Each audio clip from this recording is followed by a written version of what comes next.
The pursuit of health has become so complicated, between devices that track every single bodily function, to extensive experimental functional medicine testing, to endless supplements. We're told that health and longevity is something that we need to find outside of ourselves. But that could not be further from the truth. What if I told you that real health and longevity comes from the simplest things that you have access to today?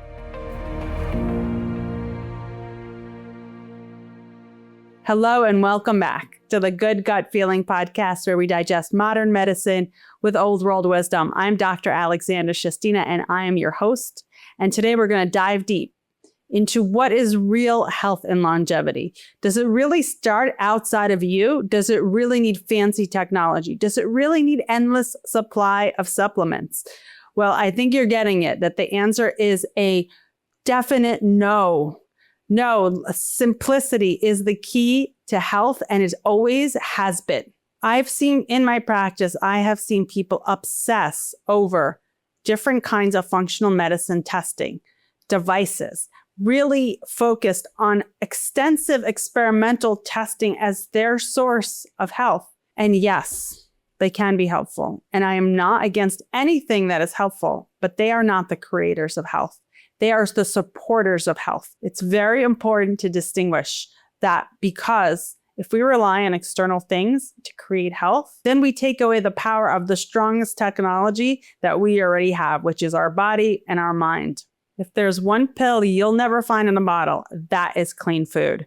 And that is so simple. It's funny because we have made nutrition so complex, and in a way it has become more complex, unfortunately, because of more man-made intervention.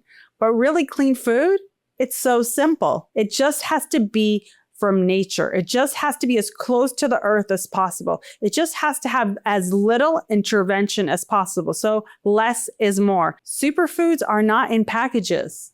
Superfoods are clean, whole foods, support gut health at a cellular level. So really, few basic concepts. One, eat seasonally.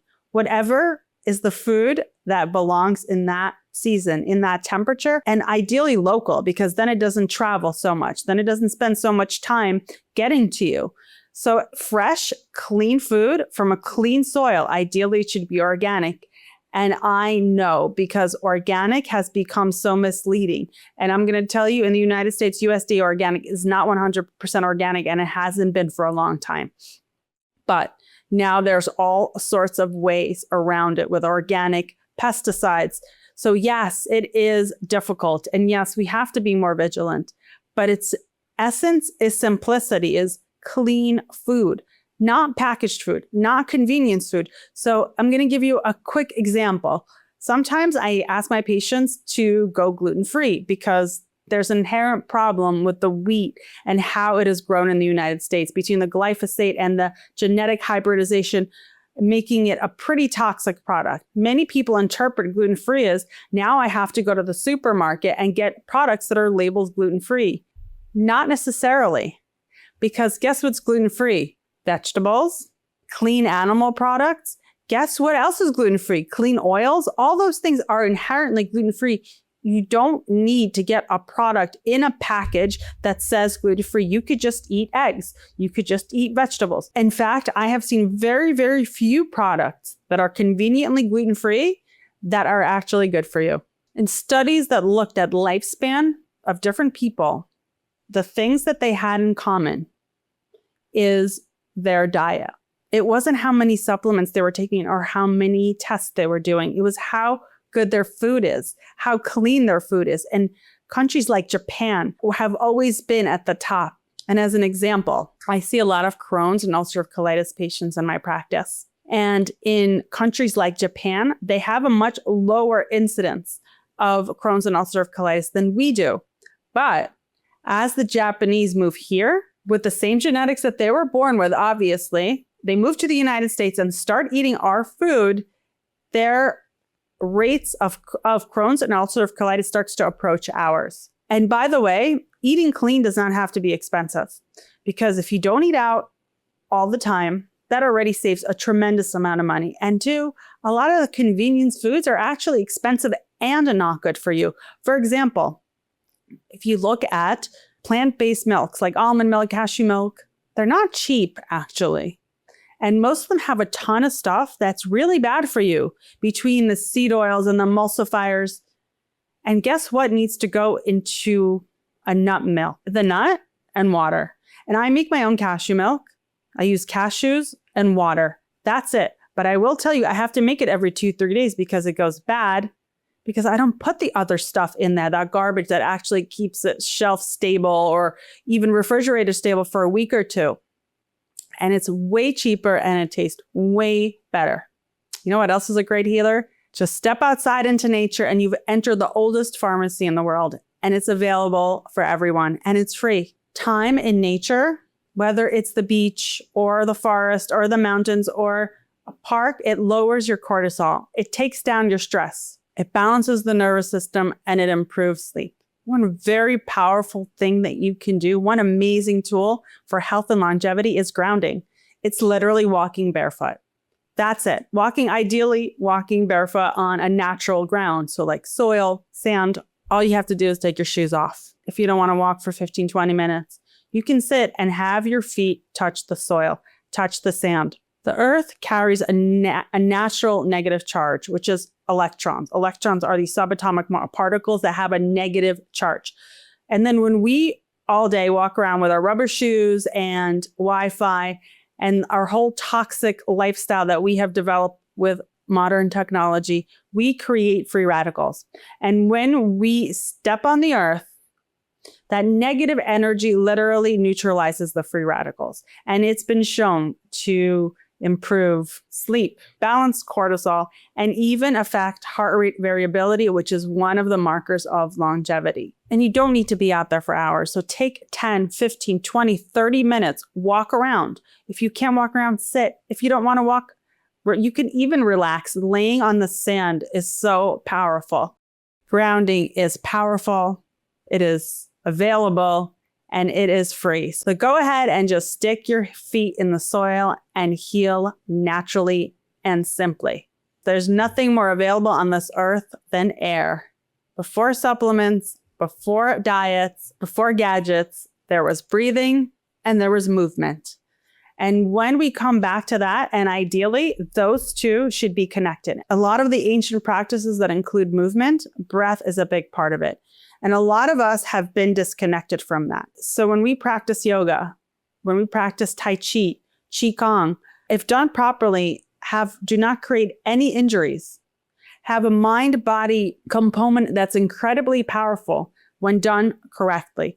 Many times these practices have become like gym classes, but the truth is they are the essence of powerful and healing movement. And when we include the breath, which is an essential part of it, it creates much more than physical exercise. And it doesn't have to be complex. If you're not into yoga, if you're not into Qigong, if you don't know how to do it, take a walk. Walking is so effective with breath work, with positive visualizations, mindful walking, maybe even without headphones, focusing on nature, focusing on your breath, thinking about what you want to achieve. Ideally, if you can do this walk in nature, then you get the benefit of both. So if you live near the beach and walk down the boardwalk, if you live near a park, if you live in Manhattan and want to walk down the East River or the Hudson River so you can get some exposure to the water, that's also beautiful. So it doesn't have to be hard. Even in the big cities, there are parks. There's often natural bodies of water. So if you can get somewhere like that and take a walk, that's beautiful. It's healing and it's very simple. And a regular practice like that can create wonders for sleep, stress, cortisol. And when those are optimized, that ultimately leads to longevity and health. The biggest toxins that we experience in life are often the ones that are in our head. And if we can learn how to manage our stress, how to heal from our emotional traumas, we can create health from the inside out without the need of anything else. That is probably the biggest and the most undervalued aspect of health that exists today. And it doesn't even have to be complex. It doesn't have to involve fancy devices or meditation retreats. It could just be mindfulness. It could just be easy meditations with the breath. It could just be listening to the sounds of nature while visualizing a goal that you want to achieve. It can be very simple. Sometimes it's journaling. Sometimes it's just conscious awareness. Sometimes it's more self-love. When we can connect to what's inside of us, balance our nervous system, take down the stress and cortisol, we can create miracles with no help from a doctor, a device, test, or a supplement.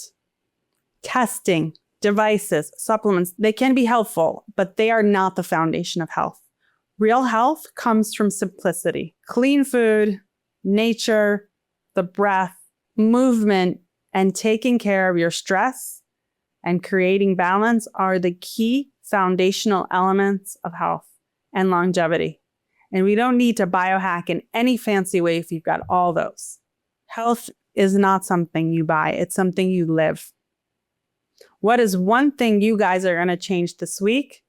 A practice, a simple foundational change that you will make to create health in your body this week.